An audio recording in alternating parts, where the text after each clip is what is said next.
Operation सिंदूर को लेकर कांग्रेस देश भर में जय हिंद सभा का आयोजन कर रही है। इसी कड़ी में अखिल भारतीय कांग्रेस कमेटी के सचिव और हिमाचल कांग्रेस के सह प्रभारी चेतन चौहान ने शिमला में प्रेस वार्ता की। चेतन चौहान ने बताया कि 30 मई को शिमला के पीटरहॉफ में जय हिंद सभा का आयोजन किया जाएगा। ये सभा ऑपरेशन सिंदूर में भारतीय सेना के वीर सैनिकों के सम्मान में आयोजित की जा रही है। इस दौरान उन्होंने भाजपा पर ऑपरेशन सिंदूर को राजनीतिक रंग देने और इसे वोट बटोरने का माध्यम बनाने का आरोप लगाया। एआईसीसी सचिव चेतन चौहान ने कहा कि 1971 में हुए शिमला समझौते में तत्कालीन प्रधानमंत्री इंदिरा गांधी के नेतृत्व में पाकिस्तान को आत्मसमर्पण के लिए मजबूर किया गया था। ऐसे में शिमला में होने वाला जय हिंद सभा का आयोजन ऐतिहासिक और विशेष महत्व रखता है। उन्होंने कहा कि ये दुर्भाग्यपूर्ण है कि भाजपा इस अभियान को राजनीतिक लाभ के लिए इस्तेमाल करने की कोशिश कर रही है। उन्होंने कहा कि मध्य प्रदेश के एक भाजपा नेता द्वारा कर्नल सोफिया कुरैशी के खिलाफ की गई आपत्तिजनक टिप्पणी पर भाजपा आज तक चुप है और कोई कार्रवाई नहीं हुई है। चेतन चौहान ने हालिया सीज़फायर के मुद्दे पर केंद्र सरकार की चुप्पी पर भी सवाल उठाए। उन्होंने कहा कि किन बिंदुओं पर सीज़फायर हुआ, ये देश को जानने का हक है। उन्होंने ये भी पूछा कि क्या इस सीज़फायर में अमेरिकी राष्ट्रपति की कोई भूमिका रही है। चेतन चौहान ने पूछा कि पहलगाम घटना को अंजाम देने वाले आतंकियों पर अब तक क्या कार्रवाई हुई है। क्या प्रधानमंत्री और गृहमंत्री की यह जिम्मेदारी नहीं बनती कि वे देश को जवाब दें। उन्होंने शशि थरूर के बयान पर प्रतिक्रिया देते हुए कहा कि वह उनकी व्यक्तिगत राय है। पंजाब दस्तक के लिए सुरेंद्र राणा की रिपोर्ट। प्रतीक पूरे विश्व के आगे आतंकवाद के खिलाफ होकर दिखाया है। उसके सम्मान में कांग्रेस पार्टी पूरे देश के अंदर ये जय हिंद सभा आयोजित कर रही है और हम इस जय हिंद सभा के माध्यम से हमारे सैन्य बलों के जो पराक्रम है उसका, उनके साहस को और आगे बढ़ाने को, मनोबल उनका और ऊंचा करने के लिए कांग्रेस पार्टी कटिबद्ध है।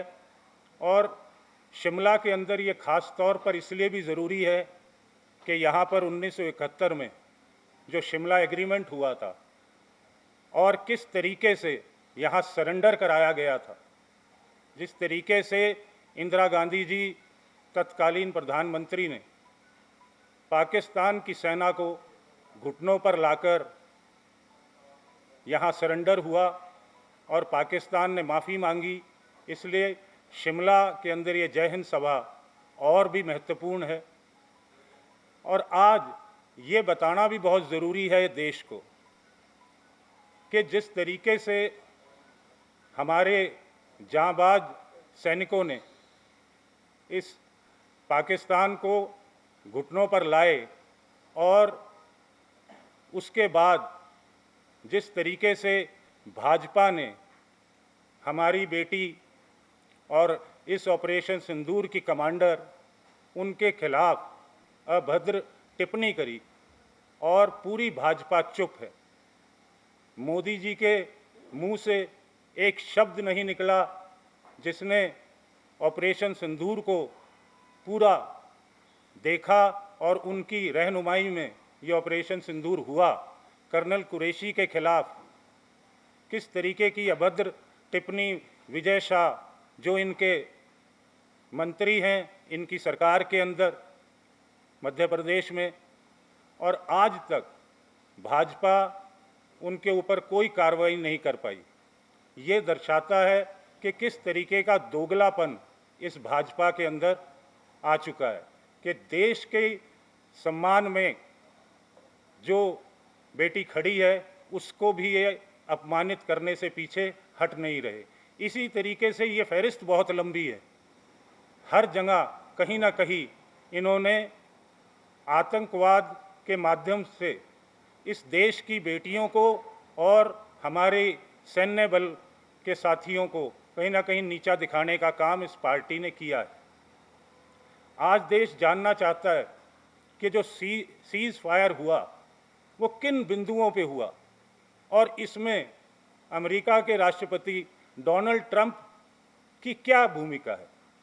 आज तक ना तो हमारे प्रधानमंत्री जी ने इस पर कोई बात करी, ना हमारे रक्षा मंत्री जी ने इस पर कोई बात करी? ये चुप्पी किस लिए है? देश को क्या ये हक नहीं कि किन बिंदुओं पर सीज फायर हुआ है? ये सब चीज़ें जो आज हो रही हैं, ये देश के लिए, आने वाली पीढ़ी के लिए कोई अच्छी बात नहीं है। और कांग्रेस पार्टी आज जिस तरीके से विपक्ष में है, और इस ऑपरेशन सिंदूर में आप सब ने देखा होगा कि किस तरीके से ऑपरेशन सिंदूर के लिए कांग्रेस पार्टी ने पूरा विपक्ष को साथ लेकर उनका साथ दिया और पूरे देश के अंदर सैन्य व जितने हमारी पूरी जनता को ये सचेत किया कि विपक्ष हमेशा देश की सुरक्षा के साथ है। आज तक एक बात और मैं कहूँगा, आज तक पहलगाम के जो वहाँ शहीद हुए लोग, उनकी इंक्वायरी का आज तक कोई अता पता नहीं है। क्या देश के रक्षा मंत्री, देश के प्रधानमंत्री की जिम्मेवारी नहीं बनती कि जो पहलगाम में हुआ वो क्यों हुआ और उसके आरोपियों के ऊपर क्या कार्रवाई हो रही है?